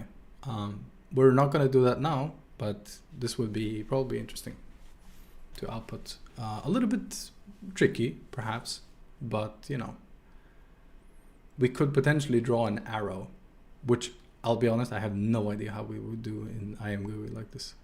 Because drawing a nice arrow that points to a specific place in this UI might be difficult, to say the least. But we could highlight the area. When you click this, we could highlight the area where that byte is, perhaps. That's also a little bit tricky, to be completely clear. Yeah, I mean, the arrow is mostly because it's kind of difficult to implement, right? Because these blocks have very loose coupling together. That's also kind of what makes the highlighting tricky also, perhaps, right? So these blocks are not connected to each other in the sense that, because when we write these, right, we say for write in writes, or for state in writes, right? This is the section that actually draws the selectables and so on, right? These are the selectables, the clickable areas of our UI, right? You can see here that they are completely disconnected from each other, and there's no order, like we don't output this entire thing, right? Because we do this one by one when we load more data, right? And so on. So from that perspective, right, they are very loosely coupled. They are not coupled at all, in fact, right? So in order to actually highlight something, we would kind of have to have a total buffer or something that we're saying, you know, this is now highlighted somehow, right? This gets a little bit tricky, but all of that is kind of in some ways a work in progress, right? We don't need to do everything at once. We can, you know, we can definitely work on these things, you know, in parts. It's fine. But yeah, so the thing we did today was basically we made this new panel here, right? Where we said basically when I click on a sequence, I want to see the data associated with this, right? And so on. So we want to basically see this is the actual data in the file. How does it look, you know, what data did you read in order to get this answer, right? And that means that, for example, we can actually say, I can go into the file and see, here's what the thing should have been, right? If I'm having some kind of issue, right? And that is the purpose of all of this, right? Of course. Now, the code for doing this stuff, the way we actually put this together, right, was effectively like this. We made selectables here, right? This makes stuff clickable, right? We set in this format block data, we set chosen block data. This is the currently chosen block stuff, right, that we have, right? We set that value, and then we actually use this down here when we draw a panel, right? So we draw the chosen block. This is our draw procedure, right? With the chosen block data. That draw procedure looks like this, right? First of all, if we don't have anything, just don't draw anything. That's fine, right? Then we move 16 bytes at a time, right? Through this, and we say basically go through the group that we are currently on, right? And say draw the actual hex value. This is the normal row here, right? Between every item except the last, we want a same line. That is what puts these together on the same line, right? That's why we get this, we jump down here after 16, right? Then we actually draw the actual literal kind of printable view, right? Which goes through and says, is this just printable? Well, if it is, draw this as a character, right? Here. And we color this a certain way, and so on. If it is a new line, which is a special case, right? Say instead that it should be this output with this color and so on, right? This is why we're getting new lines in a special way and so on. Otherwise, just, you know, draw a dot. This is normal in hex files. Dots are basically non-printable characters, right? And so, yeah. This is basically what we have for this output. This is what we did basically today, right? Any questions sort of on this that have come up that would be interesting to talk about? I don't know how many people are actually left. It's very hard to tell. Misho is left. Yaboy is here. How are you doing?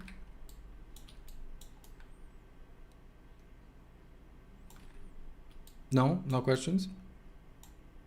Yeah, you're here. This I know.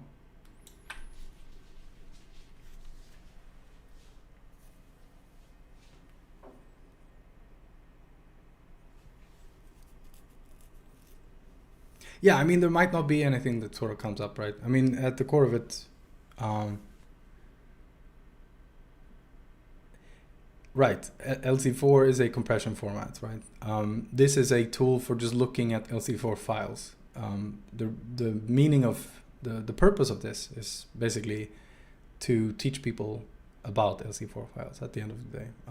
When this tool is done, it will be used in order to make a video on LC4 files, essentially. So we can kind of show that effectively. That's the sort of high-level goal of this. But yeah, it's fine to not have any questions, of course. Like if there's nothing that comes up, it's very, you know, this is sort of just how it is, right? We can't always just know what we should be wondering about at the end of the day, right? Next on the agenda for this will probably be, I can see a bug here. We're not correctly resetting the buffer for the file name, first of all. I kind of want to do that now.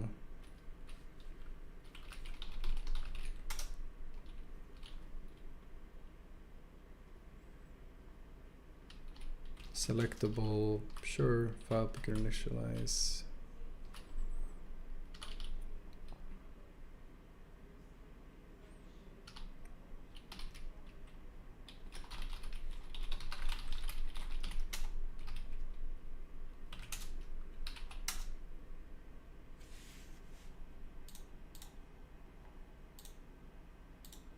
There you go.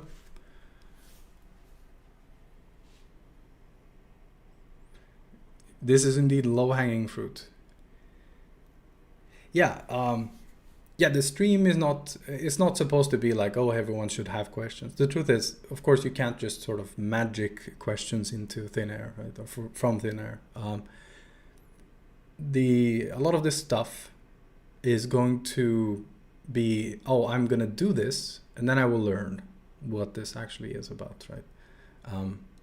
I think that is the most useful view of all of this, right? That's kind of why I said in the kind of one of the videos I did was basically, I want the channel to be more about we should do things, right? Which means everyone should do things, not me, right? It means we want to develop a habit of making things for the sake of learning, right? And actually, you know, this is where we actually learn from, right? So yeah, perhaps the live stream is more a way of sort of being able to interact, and if there are questions, then absolutely we can, you know, bring them up, but we don't have to have them all the time, right? But yeah, I'm fairly happy with what we have right now here. I think that this is a reasonable place to sort of say, okay, we're kind of done here.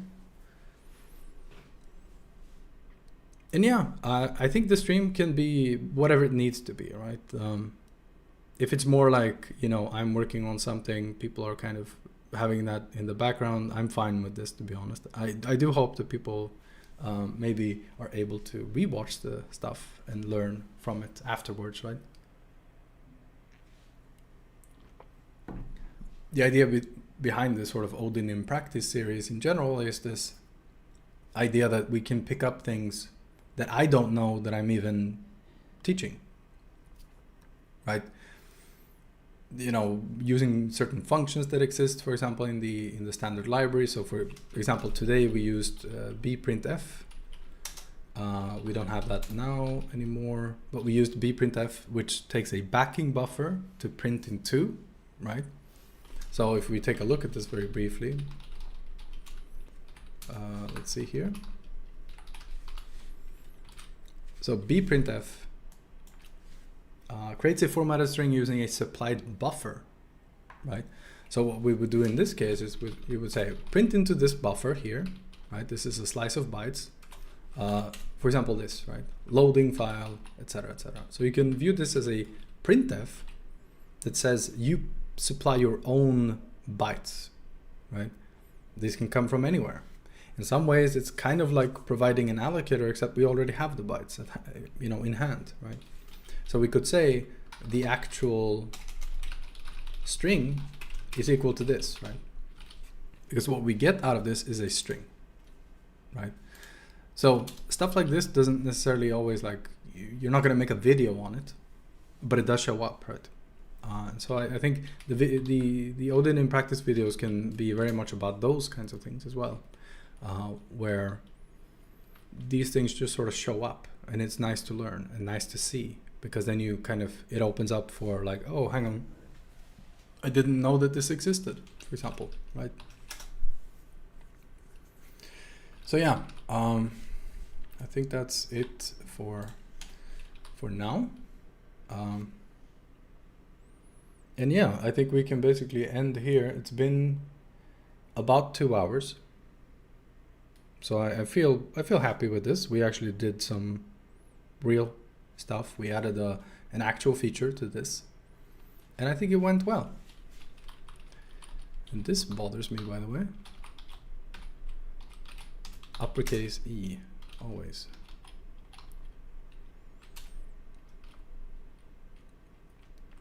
Actually, we should search for error with lowercase and eliminate. Says pet peeve. I don't like this.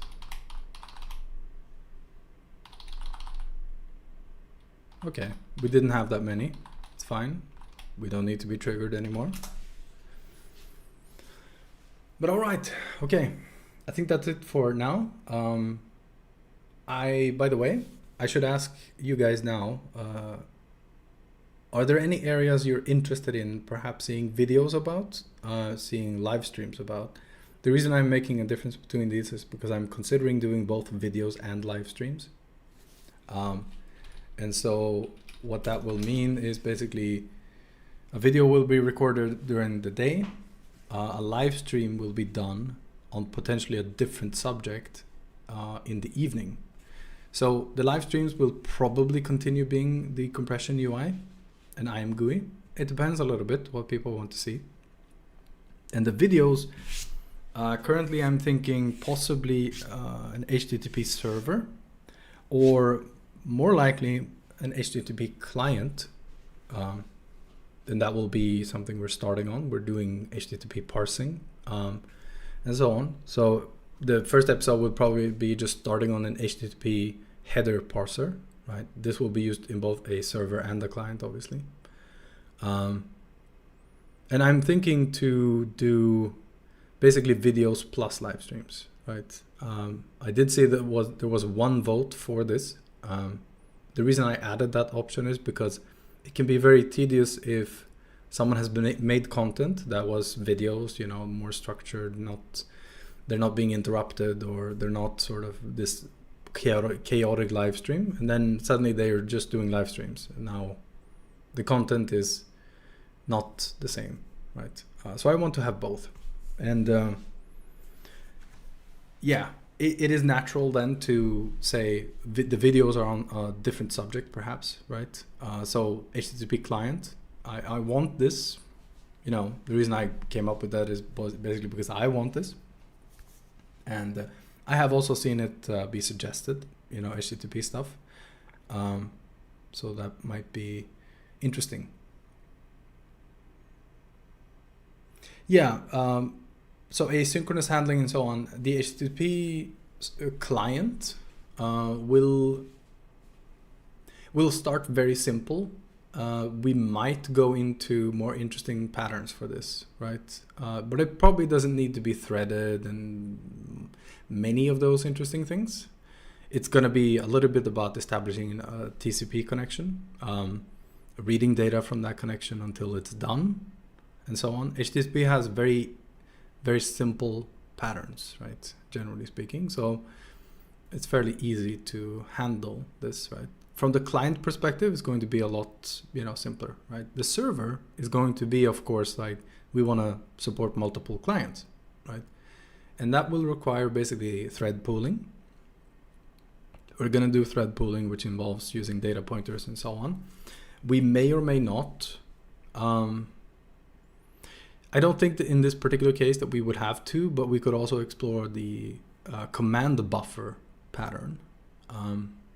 So a command buffer is basically a buffer of commands or data that a client of something, of an API, can load up with information, and then they can submit the buffer to some other entity to do things with. This pattern is very common in many different areas.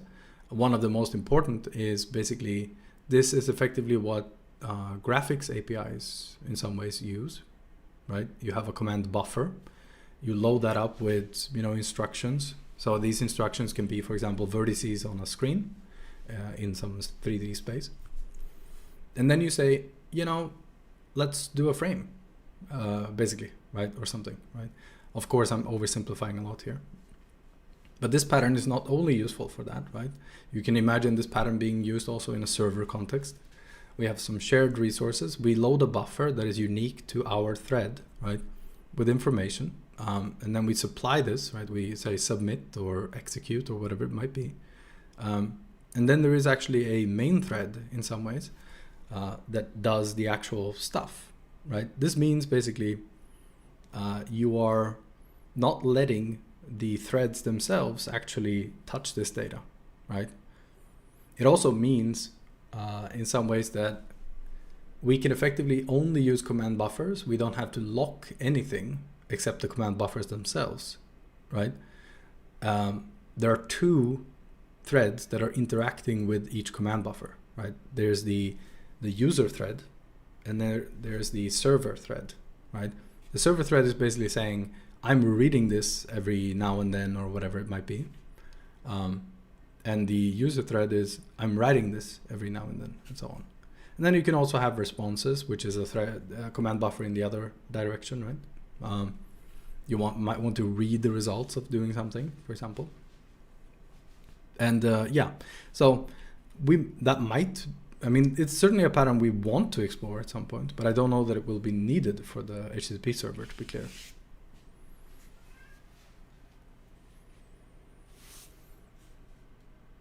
Yeah, you could absolutely apply LC4 to a lot of stuff. We could, I don't know actually if I've never actually explored this. Let's see if HTTP actually supports LC4. I don't think it does. LC4 is usually used as part of other algorithms, right? So from that perspective, LC4 is being used, but the problem is there's something else, right? So if we look at gzip, for example, let's see what that is. I don't remember actually, if I'm being honest. It uses LZ what? It's okay. So deflate. It uses deflate, and it's LZ77 and Huffman coding, right? So it uses multiple things instead, right? It's not using LC4 at all, right? So deflate, if we look at this, uses LC77, which is basically the same family of algorithms. But LC4 is a little bit faster, basically. It does less work, effectively. And Huffman coding, I don't think you can stream Huffman coding.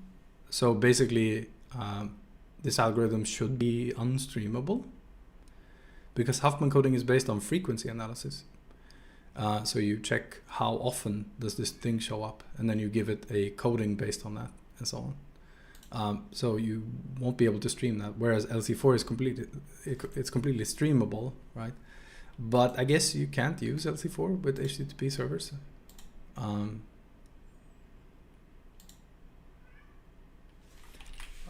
Let's see if we can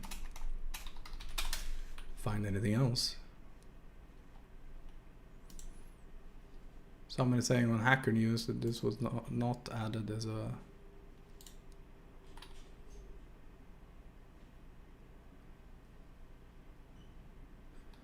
You can see here someone has an opinion. Pretty much everyone agrees that LC4 is a superior codec for on-the-fly compression of data. It's very good. You can stream and decode at the same time. And he's very upset, apparently, that we only allowed gzip.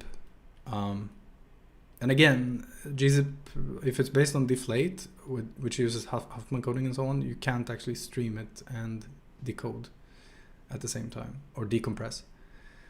So I would argue that this person is probably correct, but maybe upset is... It's not useful maybe to be upset. In some ways I'm like, this could be me. Yeah, anyway. When you find a post of someone... Yeah, it's Hacker News. Of course, people are upset in general. People are upset in general, like just in general, not even just on Hacker News. I mean, if I went anywhere else, I bet I would find just people being upset. It's fine. If nothing else, I mean, why wouldn't you be upset in this world, to be honest, right? Everything is garbage. No. That's maybe a little bit unfair to the world, but whatever. It is sometimes hard to reconcile where we are with where we should be. Sometimes I feel. I'm not going to get too much into that, but whatever. Yeah, no. Yeah, I'm not very optimistic. Well, optimistic, it's maybe more about like, what do I think the future is going to be? Maybe I'm not so positive on where we are right now. Always, right? Sometimes I am, sometimes I'm not, right? But I would say that there's a general lack of care in software development, at least. This is what I would say. That I'm not always super happy about, right? But there are things you can do about this, right? You have to find your people at the end of the day. my people, I've learned over time, my people are not the web developer crowd necessarily. I don't feel super at home always, right? Which is ironic because most of my professional life, I've built it on essentially not web necessarily, but networked services that primarily have a web interface to some degree, certainly, right? But there are places you can go, right? So if you go to handmade network like this, let's see, handmade.network, you can actually find like-minded people who actually maybe they do want to maybe be a little bit more grounded, let's say, grounded in the actual reality of running programs on a computer, I should say. Grounded in other respects, maybe not, right? But at the end of the day, what I want is code to, yeah, I've thought about this actually a little bit. Let me just sort of clarify this thought.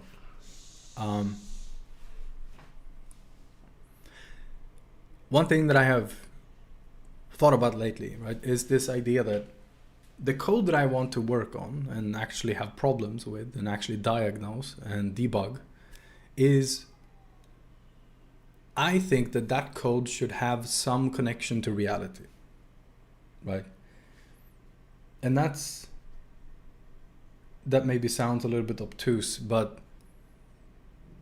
it involves essentially stuff that I want to be able to look at the memory in the program and see that things are making sense, right? And if that sounds completely alien to someone or like, why can't you do that in all programs? I can tell you that if I looked at the memory of a Haskell program, we would know shit about. Like, this is impossible. Everything is a pointer that points to a pointer that points to some buffer somewhere. Impossible. There's no way, right? I want code that basically the code itself should have something to do with what is actually happening on the processor, right? Exactly. Everything is a thunk, right? Everything is a function pointer that points to a pointer and so on. Even the values are just pointers in Haskell, right? And so what I want is the code should actually vaguely look like the actual assembly code that runs, right? If I add two things together, we should not see 500 lines of code, right? Which there's a great video about this actually by Casey Muratori, where he shows that Python does indeed have 500 lines of code around adding two numbers together. I don't remember if it was 500. That number is completely made up by me on the spot, but it's an insane number. It's like 200 or something. Insane. And in Haskell, we'll probably optimize this to be effectively just an add somewhere, right? To be clear, in optimal situations. I can't guarantee that it will otherwise, right? But then I also want the data in the program to tell me something about what's going on. And this you do not get, for example, in Haskell. There's no way, right? And yeah, caring about the environment, I'll happily take this as a win for my argument. But I'll be honest, it's not my first thought, right? But of course, it is better. Code that actually is a little bit closer to the machine will basically always take less memory, right? It will take less computing power, right? It will consume less battery and so on. And this is the actual, like, we have to get to a point where maybe those things are actually a priority, right? There are certain companies, I would argue, maybe point a little bit more in this direction, right, than others. One in particular, I don't particularly like this company, but at least they made some key choices that I think are good in this regard, right? You have a much better chance if you are on Apple devices, right? That the programs you run are going to, you have a much higher chance of them being actually native and efficient, right? If you look at the other side of those things, right? Of course, Windows is all native code. That's not a problem. But look at Android, right? Essentially, the recommended way is to just write in some language that turns into magic bytecode that might be shit, it might be good, whatever, right? If it's Thursday and there's a full moon, it might be great, right? But JIT compilation is just not a solid way to do things, to be honest. I don't like it. Anyway, why would you make an operating system based on Java? I don't get this. It's just so, it's insane to me. You want an operating system to be native code. Yeah, use the magic ID and so on. Yeah, that's also a little bit like you should use their special version of IntelliJ and stuff. That's stupid as well. Make your shit work with normal tools. But that's a whole thing. I like IDs, to be honest. I do like them overall. But I am this idea that you should use, what do they call it? Android Studio? Yeah. Transmeta? What is this? I am missing something, I think. Transmeta, why do I know this? Why do I recognize this? Is it them that's making Android Studio? This Transmeta? I thought it was Google. I've unfairly blamed Google for this. Oh, right. Yeah, they tried to... Right, yeah. Running Java natively. Good luck. Yeah, this thing... Oh, right.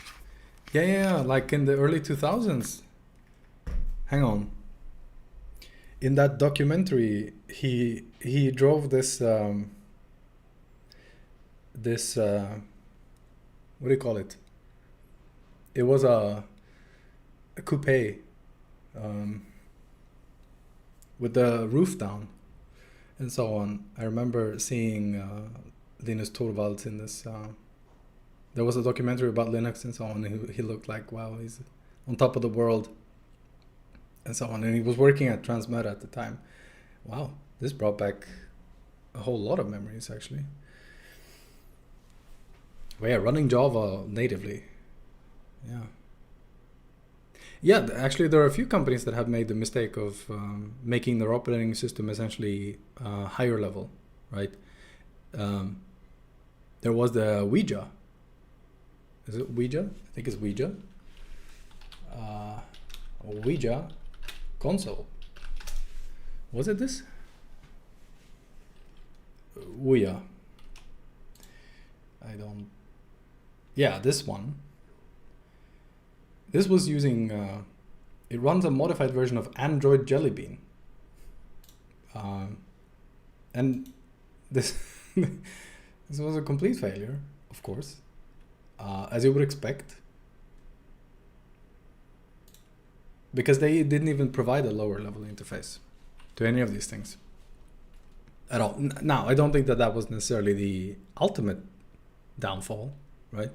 But if you want people to make games for your platform, under no circumstance should you have a higher level interface only, right?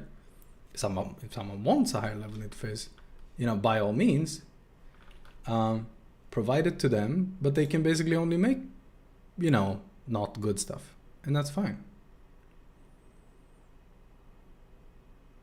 Yeah, well, it had no ghosts. Because having ghosts would have implied that it had games. Mishu. It had no games because no one wanted to make a game for an Android platform. Because it's just not something that you do. And no game studio in the world just sits there and has an Android layer, probably at the time, right? Now they might. But certainly at the time, this was just not a good idea. This was 2013. It was released. And you can imagine there were dev kits before that, right? So having a dev kit for this machine was probably like, I don't know what we should do with this because we're not gonna sit here and just draw things in Java. That's just not something you do. All of our abstraction layers are based entirely on the idea of running some C code, right? Because that's actually what's useful. So yeah, that was not a good idea. But yeah, they thought it was. and it turned out it's not. Actually, I keep saying this. Yeah, okay. I was saying this in the past, right? I thought, now I was like, hey, have I just assumed that it died, but it actually exists? No, it doesn't exist.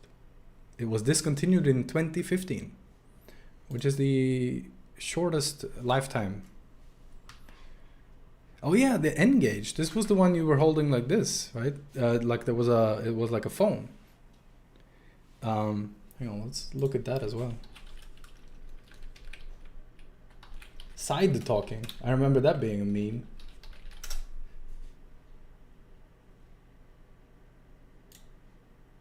Ah, yeah. The N-Gage. They don't have N-Gages. There's not a single N-Gage in this picture. Please tell me why this was taken. What is this? But yeah, the N-Gage, I remember this. Wasn't this the side talking meme?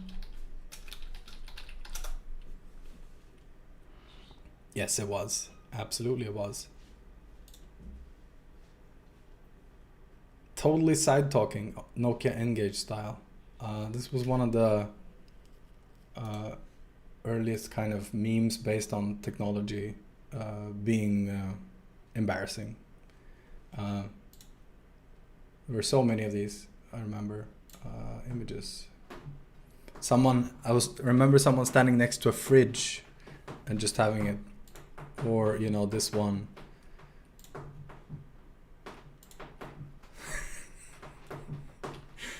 Oh my god, that's so good.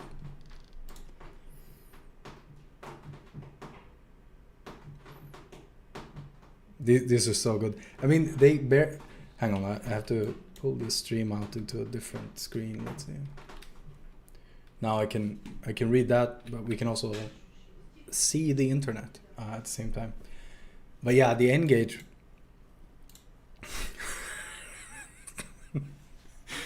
Oh, this.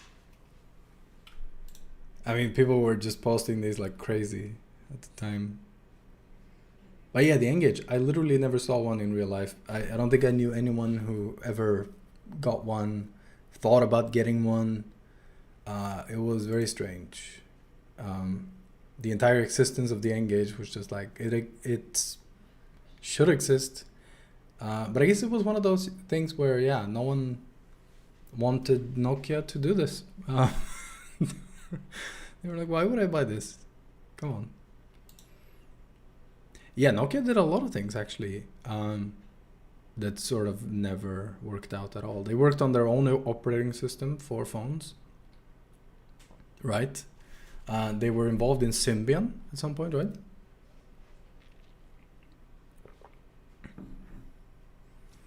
Oh, one of your friends had one. Yeah, I mean, for all I know, there was a market in many countries, but yeah, in Sweden, not a single person. I mean, it could be just the people I hung out with or whatever, but I never saw anyone with one. Never heard of anyone on IRC in real life. It just sort of it just sort of existed. And yeah, the only thing I saw was these things, right? The side talking memes. But yeah, it's an interesting. I mean, all of these technologies and so on that sort of have come and gone were so interesting, right? I mean, back in the day, there were so many. Honestly, some cool stuff that sort of.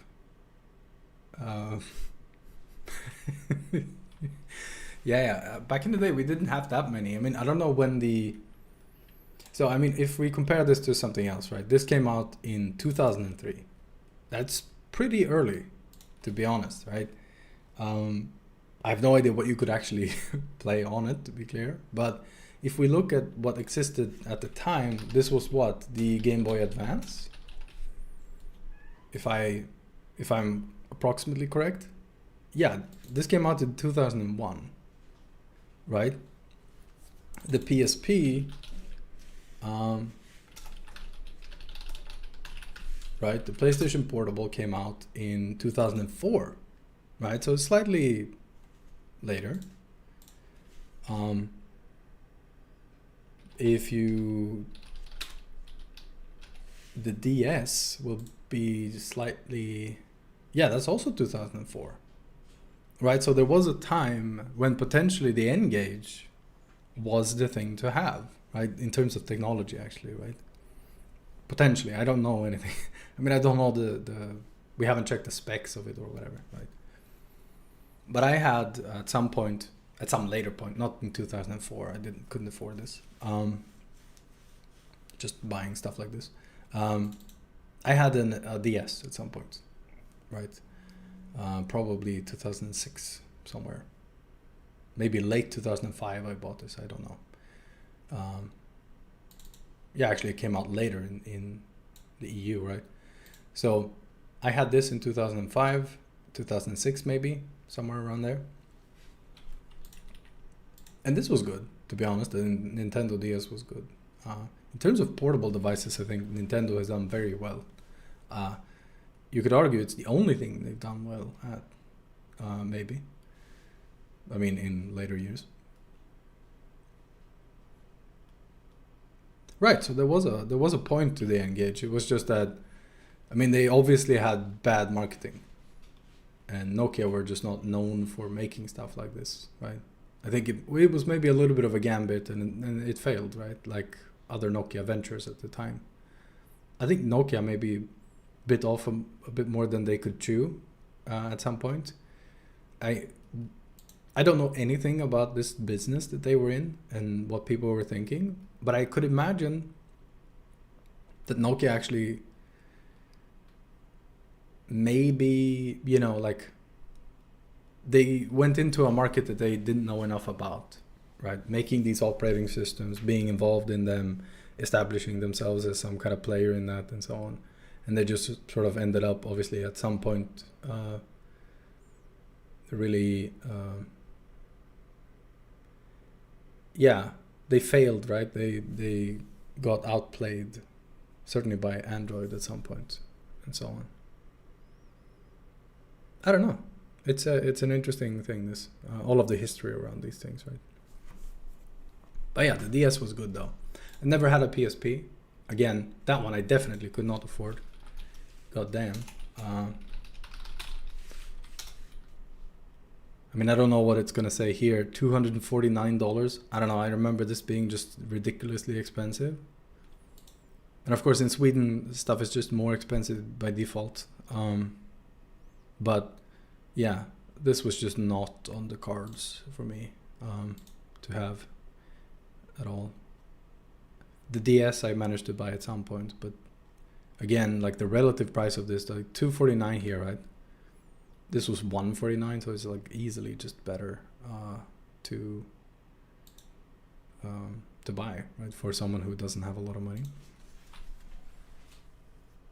And I was in high school in 2004. I just started high school, in fact.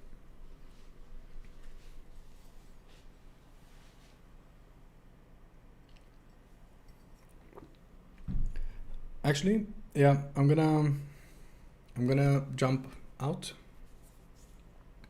I'm gonna fuck off, as they say, and eat something. I'll be back tomorrow. We're gonna do some more stuff. I'm also gonna plan out the start of the HTTP client series and so on. We're gonna try to do those in videos. We might transition that to the live streams as well. It depends a little bit on what people want. There'll probably be a post about this, a poll maybe. I'm not sure. I don't know how much people want to see a poll about this, but in any case, yeah. So HTTP client is going to be next, and so on. The streams start Bulgarian time, so that's GMT +2 at 17 is what I'm doing. So today I went live at 16:50 just to give people a little bit of time to show up, and then basically at 17 forwards, right? But yeah, have a nice evening and ciao.